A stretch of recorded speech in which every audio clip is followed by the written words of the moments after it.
the richest money when I got now, Chief Abraham Oti. The richest money when I got even a Libana currently.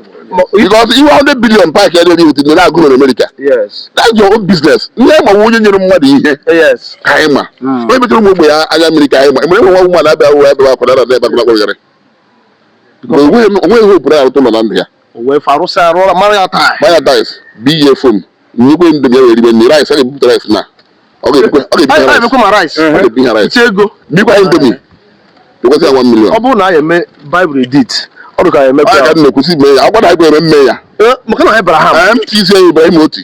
Every year, they make sure that they will him very obodo. Obodo na ndị obodo bụ muchu. Ọkwa but neighboring town na muchu. Dịka Akọkwa, Akpo, Amaesi, Ụmụalọma bụ Isobo, Ajimara ha. And other town nọ inside Agwata. They make sure that na reach them, no matter how small. Na ha nwere ike iri nri ga school. Ọ na-ebute ihe oriri rice adakọ anyị milk ọ makwa ndị okenye ọ na-akpọ ha iche bi ha milk bi ha tea ha na-aṅụ akwụkwọ ha na-esi obodo ndị ọcha ka ụlọ ọzọ anyị nwere dị nsogbu ọnụ chọrọ m ụlọ biko Business ire computer nwere limit ego because on ngwa na-eme spike all. So I decided to meet friends, jump into oil and gas. From oil and gas, I na-emekwa contract ịrụ building, ịrụ ụzọ, ịrụ ihe ọbụla a na-arụ bụ construction. Mgbe mbụ enwekwa ụzọ esi abata ebe a. Ndị gọọmenti ada abata nwa ebe a maka gị na enweghị ụzọ ha si abata mana site n'aka ndị a site n'aka Mighty Ikenga n'Umochu o wee mee ihe ọma ha na-ahụ na abroad abatachago n'ala acha. So dịka ọ na-eme ya ndị ọzọ na-eṅomirikwe ụkpụrụ ya ahụ wee na-aga. I decided to make sure that na enwere ụzọ okporo ụzọ gara nọ because okporo ụzọ gara enweghị ike imenwu access to farms ebe a kọrọ ihe nwee ike iripụ nwee ike irenu ma ndị na-eme ihe akị ọ dị cheap. O nyere anyị fertilizer anyị ji akọ ihe and emeghe onye nọ na achara na akọghọ ihe o kecha machine keke na-efugharị ihe wee ma ndị moto mane ha wee na-akpata ihe ha na-eji akwọ ihe ma grinding machine ma sewing machine ọ ihe o kechara because ọ bụrụ na ọ chọghị ọganiru ụmụ mmadụ ọ gaghị eme ya. So ihe ọ bụ Messiah Jesus, Black Jesus ọ chief ọ Black John miracle ihe o mere ndị mmadụ tweet miracle tata onye be and ọgwa sọ ndị ọgwa ụlọ ọrụ ha ahụ ọ nyere ha check 1 million ndị arụ ụlọ awụrụ gị ụlọ enye check 1 million ka i were sị ha were mete n'ụlọ arụ gị na nweta ego chọọ ndị enweghị ụlọ ọ bụ ndị nweghị ụlọ a na-emekwukwu ndị nwe ụlọ ndị nwere ụlọ aja ndị nwere ụlọ atarị nwere ike ebe m na-eje the most poorest person ka m na-eje arụ ụlọ nrụsịkwara ha nye ha generator nye ha ihe eji ebi ndụ nyekwa ha ego because imecha enye ha ego nweghị isi na nyekwa ha ego to maintain the house and also themselves.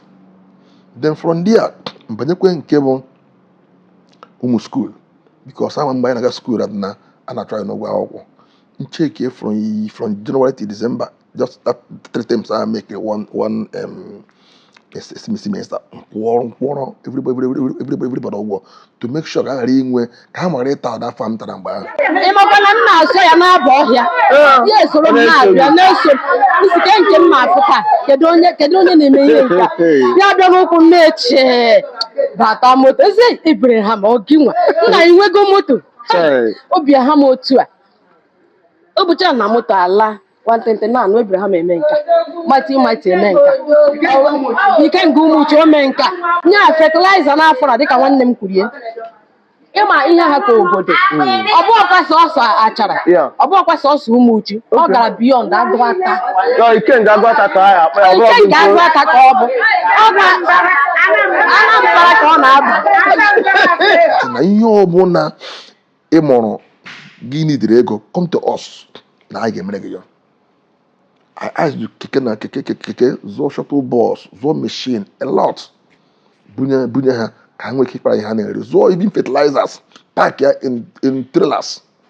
Nwere ike mee ihe mmadụ sị ọndụ ọgwụ ego ọndụ na ọhịa ji adọrọ akara aka anyị a na-adọrọ akara aka onye na-efu baro amna ka ya konye ndefu ba onata ya fubeji ebare so ya bụ ihe na-agwa ya bụ aka gị dịkwa ọcha ya sị na ọmụghị isi ya na asịrị he ya mere onye si asọ ndị ọgwụ ego ya sị ya onye ọgwụ ọ gara ga eme gịnị gbuo ọdụ ofere onye ọgwọrọ ọgwụ ego ala na ana onye ọgwọrọ ọgwụ ego agaghị anọ dịkọta ị gaghị egbu mmadụ na-achọ mmadụ. Mgbe anyị na-eto ụzọ adịrọ mma ọ na-afịa ezigbo ahụ ịbataba anyị onye ma Agụata mara na Agụata the only artifact nwere ebe ahụ nke gara from Ogata Akọkwa enweghị enye ọrata road beti ọ dị other place nọ n'ime ebe ahụ bụ before ịbata iruo oge bata before ịbata ihe take 2 hours.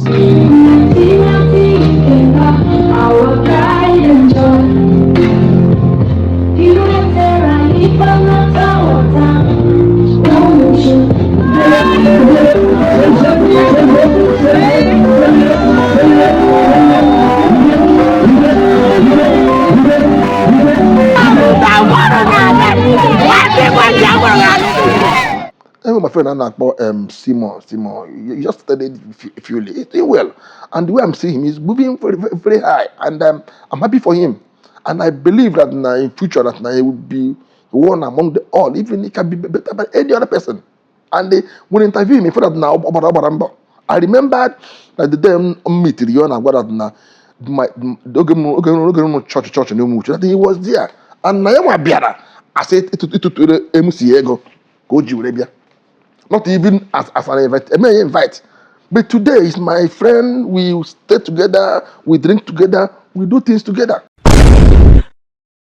Hello, this is Creative Lord TV. We are live and direct in Umuchu Achala, Umuchu, and Agata local government of Anambra State. Again, we are here to tell the story about our great brother, father, and an icon, a living legend, who is a High Chief Abraham Uti. Mighty. He can't go much. Although the people when phone name, if a brand you ever abona, I name a video. Now I say go to anybody name, and I want that no name. Me carry hand of brand name no bodo. You know cook about this man. So as I'm talking to you, I'm just in a roundabout or junction. This road was tied by him. You know, he built this road. He built this road single-handedly, alone. This way is going to his place. Look at the man we are talking about. Thank you, Kenga. Ndị Agata. Nobody for name. Obodo we fed for bro. Look at it. The road constructions. Abroad construction. Then the church you built, the houses you built for the widows, the youth empowerment, the solar street light, card donated to priests, the motor park you are building in our community, the civic center and ICT center you're helping our community to build, supporting our cultural day every year. Help elderly people in our community above 80. The scholarship you gave to school, children more than acts of benevolence in our community. This is Abraham Uti, mighty. Ikenga Agụata. Chief Uti Ike Abraham. Okay, I'm going to go as one for Onyibo. Gara school na community secondary school. We ended precisely in 1992. Then again naga school. Mo very evil na Ebambo. Na Bambo make sure that na nwere ike iji aka m kwụkwụrụ m ụgwọ akwụkwọ without my parents ekwudo ụgwọ, which I know that I succeeded many times. Even also school uniforms and sandals and bags and notebooks for the school. The Northern Gusida Oko 1992 decided Eba boy, Ibo Dibo. Dibo na akpọ Eba boy. Ọ bụrụ na mpame nwere ana ọ ga-ere ọ ihe ọ ga-ere nye m ka m mee business, but the more I decided ka m gbaa boy ka m nwee ike ịserve nwee ike ịma anya the business ka ọ ga mgbe ọbụla m bidoro ka m nwee ike ime ọfụma as a human being. Ọga m bụ onye Akọkwa, Owerri Akọkwa, Imo State nọ n'Ide Atọ. afọ ya bụ Tony Emenike. Ihe eji mara business mgbe ahụ bụ Tony Emenike Bros Enterprises. Ihe ọ na-ere bụ akwụkwọ nke a na-akpọ stationaries n'olu English. Mgbe m bịara Bonny 1992 ịgbara ya Bonny, anyị nọ na ebe a na-akpọ My One Market. Onye ma One Market mara na their shop na shop ha eruru ọrụrụ 2 meter by 4 meter. Ebe a ka anyị nọ webiri ịgba Bonny. And agbara mbọ ya ahụ more than 8 years. Then the free. Oge mụnwa dị free. Ihe ma setụkwanụ m based on his own capacity. But the mụnwa gbara mbọ ka m make sure that na abara m uru. Aha m bụ Mrs. Josephine Oti. Mrs. Josephine Oti. Amụọ m Ikenga na-ekwu. Mgbe o toro, mgbe ọ na-eto aka na-agụ elementarị. Ibe ya na-asị gotere ha wọchị, gotere ha slippers ha ji eje agba Krismas. Asị m gotere rọba 25 liters ka o wee na-ebu wee na-echute mmiri dịka ndị nke aha buru ibu na-echutebe ha. Nsi ọ gaghị ebuli ihe. Asị ya ọ ga-ebuli ihe. Ọ nji gwa na ọ gbara n'oge mere ihe dị mkpa na ọ bụghị ihe ọjọọ. So nkụkọ na 25 ahụ ọ jisiri ike na-ebu ihe. Ha gaa nkụ nke ha kpaa otu nkụ ya agba nke eruo na anọ wee lọta. So otu a kụcha bukwe mgbe ọ gụcha klasị 6 na kọleji ya were jebe Bonny. Ekekwa na aba ebe Ntoni a na-akpọ Tony Emenike, onye aka ọkwa Imo steeti, onye ọ gbara Bonny na Port Harcourt. And before ya jebe Bonny ahụ ọ gbara dimkpa. So ndị mmadụ anaghị ekwe akpa Bonny. Ha sị na ọ gbara dimkpa maka ọ gbara ahụ nnukwu. Ha sị na ọ gbara dimkpa na ọ gaghị ekwenye eriwe echi. Ya ya ayọ na m ga-eriwe echi ha ajụ na ha agaghị akpa ya. So ekele dị Chukwu, Ntoni aha bịa. So ebe ọ gụrụ kọleji na ọ ga-emeri nwuli ihe dị na ihe ahịa kọmputa. So Ntoni wee kpara ya na ọbụ Ntoni 9 years. Ntoni wee due. So mgbe ahụ Ntoni dukwere na ya anyị enwe ọla ego ha mana ọ gọziri ya nke ọma. Ya mechaa na-ebi ndị mmadụ ego, onye bukonyere ego, onye ha na-etiri ya ọmụrụ nwa ya were na ịgụkwa onye sitere ya ọ pịara ọfụma. Ndị ọ dịrị ebite ego na ọ dịrị etiri ha ọmụrụ nwa wee na-azụ ahịa. Otu ahụ ka o si wee gbaga. Ọ gbaga ha n'ike. O buturu onwe ya ebutu. So ọ gbara Bonny 9 years complete n'ogbute dimkpa ya ahụ. Ọbọchị ndị mgbe ọ na-aga Bonny ahụ ọ lụtara isi ya mere ajagaja. Ọ dara aha isi ụmụ skuul. Ya bụ ihe mgbe ọ na-eje Bonny ya tụtara mkpụrụ ụzọ kpụwa ya pịa. Ekwenye iji akpọ isi akpọ mmadụ. Ya sị mba na onye na-aga Bonny anaghị aha isi na onye na-aga Bonny na-adị nwayọọ. So ka ya kpụọ isi ya mgbe ahụ ka m ji maa na ọ ga-adị nwayọọ. Ọ gbara mgbe ahụ wee butuo onwe wee gbaa Bonny. Mgbe m na-agba Bonny ahụ m chọpụtara na akwụkwọ amanye m ihe m chọrọ. Nwee ike ịmigrate to ihe a na-akpọ kọmputa. Mgbe ahụ ka enwere ihe a na-akpọ disketi. From disketi enwe ihe a na-akpọ CD and DVD. Na-follow up make sure that na enwetara m ihe ndị ahụ ka nwee ike ịdị iche na ihe ndị ọzọ na-eme. N'oge emesịrị ihe ndị ahụ mgbe fụ na biznes ire kọmputa nwere limit ego because ọ ngwa ya na-eme spike all. So I decided to meet friends, jump into oil and gas. From oil and gas, anyị na-emekwa contract ịrụ building, ịrụ ụzọ, ịrụ ihe ọbụla a na-arụ bụ construction because ebe na oil and gas ọ mmadụ nwee ebe ha bi, ọkwa mmadụ nwee ụlọ ebe ha bi. So ihe ndị a na-arụ ya arụ ebe ide ịrụ ichere akwụ ụgwọ sometimes 3 months, sometimes 6 months, sometimes 1 year. Even na ka nwere ji ụgwọ even up to now even 3 years. A na-emekwa na-aga na-ayọ Chukwu. Then otu a ka anyị si bidokwa ndụ na-eme. And because na m bụ onye tara afọ na village, obi m nwetara na ndị village nwere ihe ndị ha na-ediri mere o ji abụ every year na-make sure that na enwere ihe mere obodo. Ọ bụrụ na ndị obodo bụ Umuchu, ọkwa ndị gbara taụn nọ n'Umuchu dịka Akaọkwa, Akpo, Amaesi, Ụmụalọma bụ Isiọgbọ anyị mara ha. And other town nọ inside Agụata na-make sure that na erichiri m no matter how small na ha nwere ike iri nri gaa school.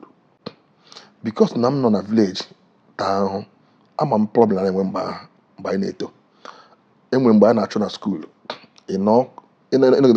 ịgụgide akwụkwọ asụ nọ na anụ na-akwụ ụgwọ akwụkwọ, mmiri na-ezo anọgide ihe igodo na mmiri esi n'elu because na enwere leakage na roofing maọbụ na flood na-abịanụ nwere ike hapụzi ebe ọ na-eje batara chọọ ịgbagbu mmadụ.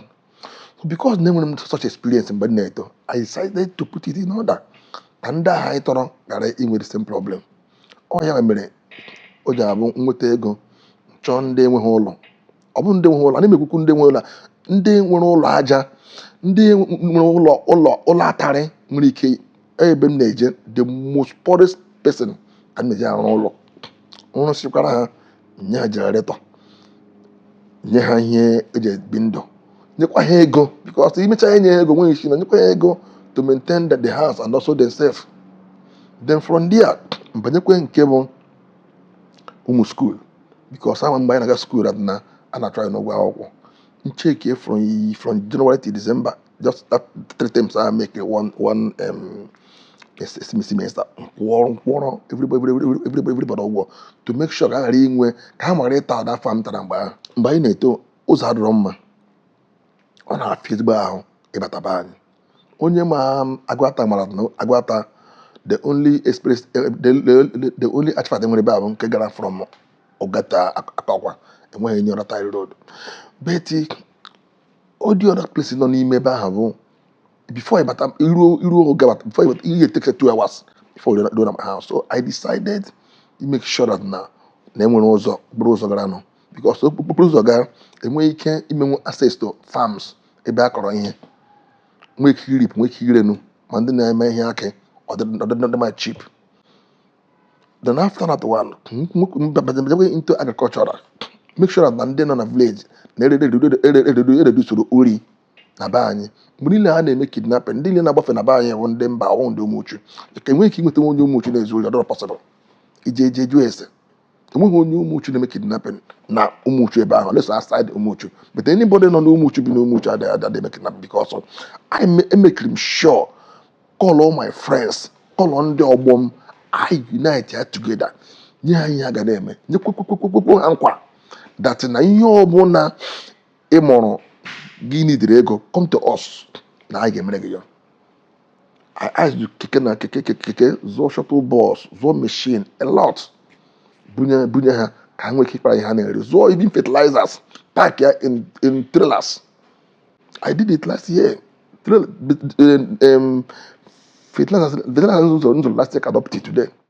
So mgbe ọ nwetakwere o bidoro na-enye ụmụ nwaanyị ndị di ha nwụrụ na-enye ha ihe every December, ya butere rice enyecha ha rie ihe ọbụla a na-eme. O ji emebe dide ya butechakwara nye ndị okenye ha rie, so ka ndị aha rie wee dere ndụ ka a wee nwee ike dere ndụ ruo ka nke okenye ahụ. So a nọkwa ha ya bido ha ịrụ iro nsi oji anụlikwe ya sị a na-amala ejeni ya bido nụwakwa ya arụcha ekele dịrị Chukwu ya arụchakwa ya si ya ọ na-etinye ọkụ na ọ na-agba itiri be ha na-agba itiri ya tikwa ọkụ tirikwere na-agakọ obodo ha ya rụla si ya sị na o nwere ndị ụmụ nwaanyị ndị ome ha ka ha iri ndị di ha nwụrụ bụcha na ụlọ aja bụdụ na abụna blọkụ kọọ ya gbamgbam kama na ụlọ aja kọmpliti gbụwacha nda.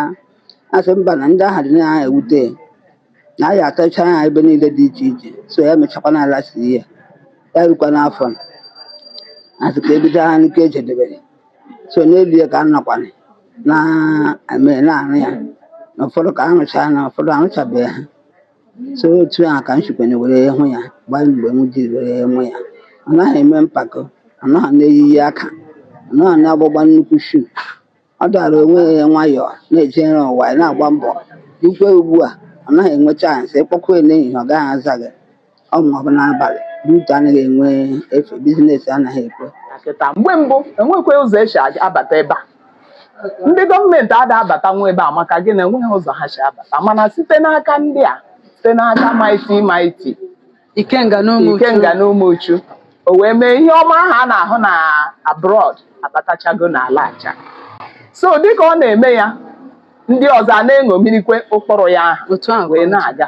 O nyere anyị fertilizer anyị ji akọ ihe and emeghe onye nọ n'achara na akọghọ ihe ahụrụ ma mgbe onye ahụ adị mgbe o lechara anya sị ndị be ha na-akọ ihe ya ga-mechikọ fertilizer bịa ka onye ọbụla anyị wee na-akọ ihe ma obodo Umuchu ahụ nyechara even if ma machine o kecha machine keke na-efugharị ihe wee ma ndị moto mane ha wee na-akpata ihe ha na-eri ma grinding machine ma sewing machine ọ ihe o kechara because ọ bụrụ na ọ chọghị ọganiru ụmụ mmadụ ọ gaghị eme ya na-anụ so mighty nke o mere n'ahụ na nke ọ ga-eme ahụ ọzọ ga-aka ọ na-ebute ihe oriri rice adakọ anyị milk ọ makwa ndị okenye ọ na-akpọ ha iche bi ha milk bi ha tii ha na-aṅụ ọkpụkpụ ha na-esi anyị nwedị nsogbu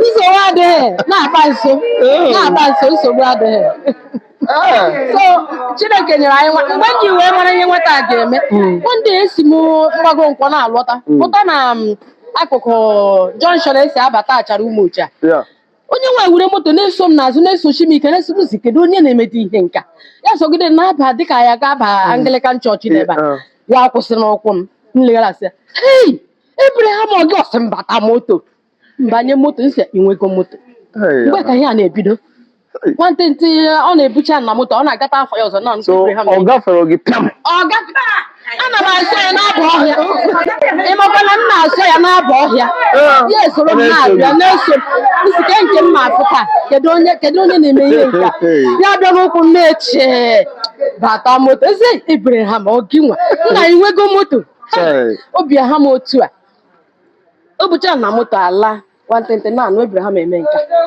mighty eme nka ike nke Umuchu ome nka nye fertilizer n'afọ na dịka nwanne m kwurie ịma ihe ha ka obodo ọ bụ ọkwa sọsọ achara ọ bụ ọkwa sọsọ Umuchu ọ gara beyond Agụata ka ọ bụ Anambra ka ọ na-abụ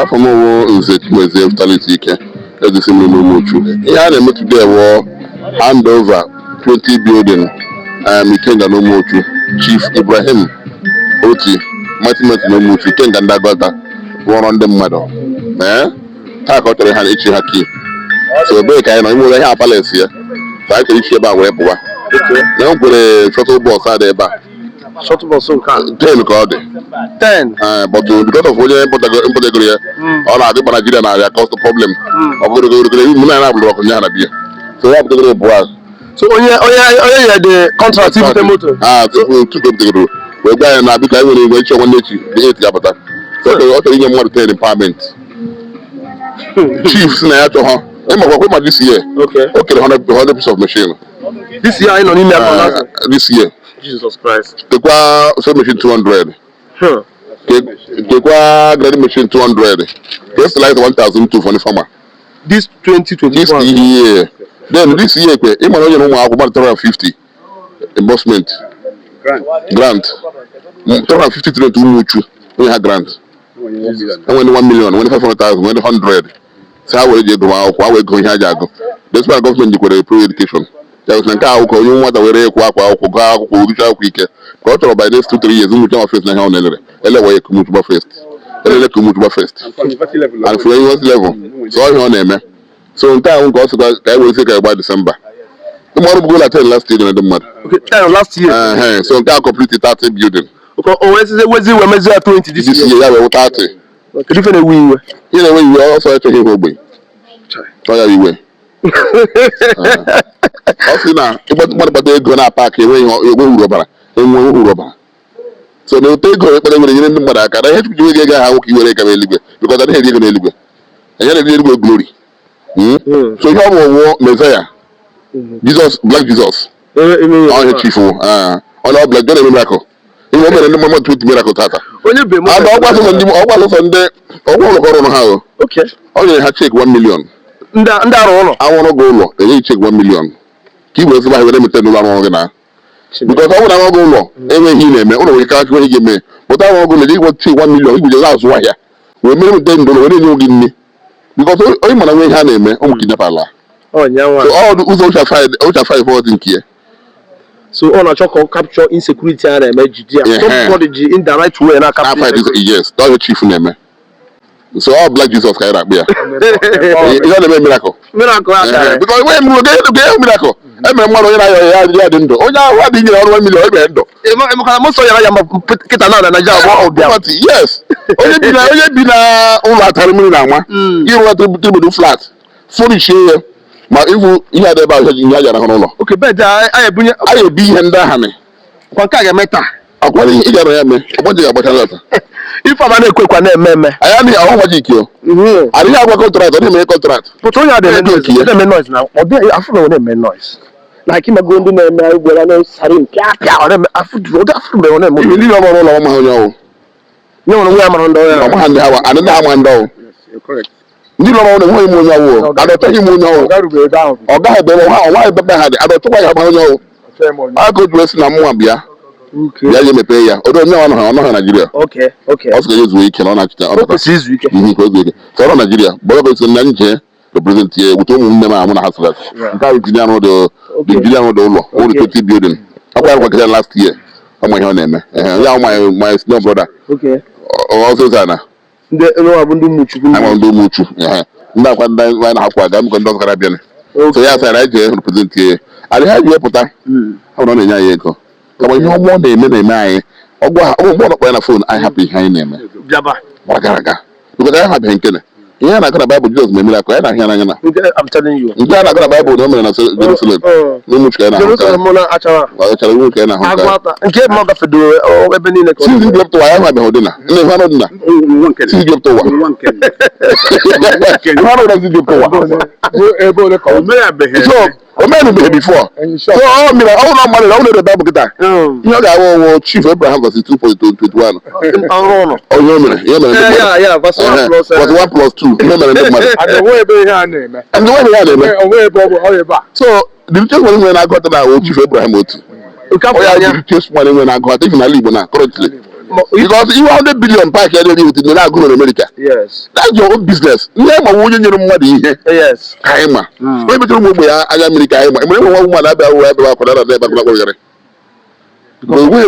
put out to land here. We Farusa Rola Maria dies. Be your phone. You go in the rice. I put rice now. Okay, I become a rice. Go. Be going to me. Because I 1 million. Obuna I Bible edit. I got no kusi me. I got I go mayor. Abraham. Then we also empowered what they call culture. Because culture when you have to about I chocolate. I made sure that na culture kade otochi weather. I watch ya case about mong yes in the buyer na about mong na we supported it didn't that job because we believe in church na buy mong na buy and supportable like every year and then when 2 times in a year can down on a village when you celebrate they're quite happy. Everything I remember in Cameroon last week about March 15th. People was calling me, thanking me, thanking that na yemre had no wars on aga nkwere kamati no much. How? Ndi nwere shop ebe a na-ere mmanya a lot. Ụmụ nwaanyị ndị be anyị nwere shop ebe a na-ere ihe jesi social cowtails. Anno a fowl, chicken, bull. They sold a lot for that. For that 4 market days. How about the money? Our place. All the came about Xmas. So hardly after the channel saw here. Makaije bidon here saw about Akakubo. Ha but na square na-enwe aṅụrị na-agbagharị na-enwe aṅụrị for that 4 days. Otu a ka ọ dị na almost all the whole village nọ na buy. Otu a ka esi gbagasị after agbachara ya abazie ọrụ ugbo. Then after the ọrụ ugbo ọrụzie mgbe eji eri ihe bụ mgbe a na-akpọ New Year Festival. We still support that New Year Festival. Nyopụta ego nye ha na onye ọbụla kọrọ dị highest yam dịkwa ya ga-enye ya. Onye gbara first come third, he watch ya nke ndị megasịrị last year. I gave them money. Nye ha ego bunye ha tricycle. Nye ha a lot of cash. Ndị gbara first come third ka enwee competition gbasara ihe ndị agha na-akọ ka a ghara inwe ndị dị lazy na buy. So ihe ndị a bụ ihe anyị na-eme, and we still do more, we will do more, I will do more. Ihe nna ya Chukwu owu ana m ya Chukwu nye m ego nji achọchara nje my ejimeti ma onye m ego nji abịa were agba private jet. No, ana m ya Chukwu nye m ego ka m nwee ike iji nye ndị nka mma, ndị ahụ na ndị ahụ esighị ike n'ụlọ ọgwụ, ndị need that money. Onye m na Chukwu ka nye m, ọ bụghị nke m ji abịa achọchara nje my mate ma nke ọzọ. No, but ka m nwee ike iru ụlọ, make sure that na ndị ahụ enweghị na ha nwere ndị mụrụ ọrụ nwere equipment ha need that na m ga-enye ha ka ha zụta, or ka even buy the equipment for the nye ha ka ha nwee ike ịrụ ọrụ, so that they will remember. Ihe ndị ya na-ekwu n'okwu ya ewu ọ bụrụ na anwụrụ ihe na-ewute ndị, kedu legacy ikipụrụ mgbe ị na-anwụ? Kedu ihe a ga-ekwu about you? A na-ekwu about you na ịbụ onye na-azụ ala, a na-ekwu about you na ịbụ onye nwunye nwụrụ eburu nwunye, a na-ekwu about you na ịbụ onye na-agwọ ọgwụ. No, kedu legacy ikipụrụ? M ga-achọ ka ọ bụrụ na Timor na enwe onye na-akpọ mighty ka ma legacy last even another 100 years, that na onye a mere nke a na n'Omuchu, onye a mere onye o ji bụrụ ihe a, onye a mere onye o ji bụrụ gọvanọ, mgbe onye a na-aga skuulu ọkwụ ekwekwe ego ya kwụrụ ụgwọ akwụkwọ, onye abụ gọvanọ nkịta na Anambra na onye akwụrụ ụgwọ akwụkwọ ya mgbe ahụ. So ọ ya bụ ihe onye ji ala mmụọ, ọ bụghị m nọọsụ ole imekiri ma ọ bụ ndị megidere. So ekpere ya bụ na ụmụachi Igbo butuo obi ala na uru adọrọ n'oshi, uru adọrọ n'isi azụ. Calm down, mara ihe ibe gị na-eme ya, bụ ya lago because of anya ukwu. Still yet anybody nwere egwu Chukwu chọrọ ịba uru ka gbakọ boy, and ịgba boy aha, you will be whatever you have. You will be whatever you expect to get in life. Echego m a lot of my friends, so many of my friends nọ Port Harcourt, ndị nọ Lagos, ndị nọ Onitsha, enwere series, enwere ka si bido.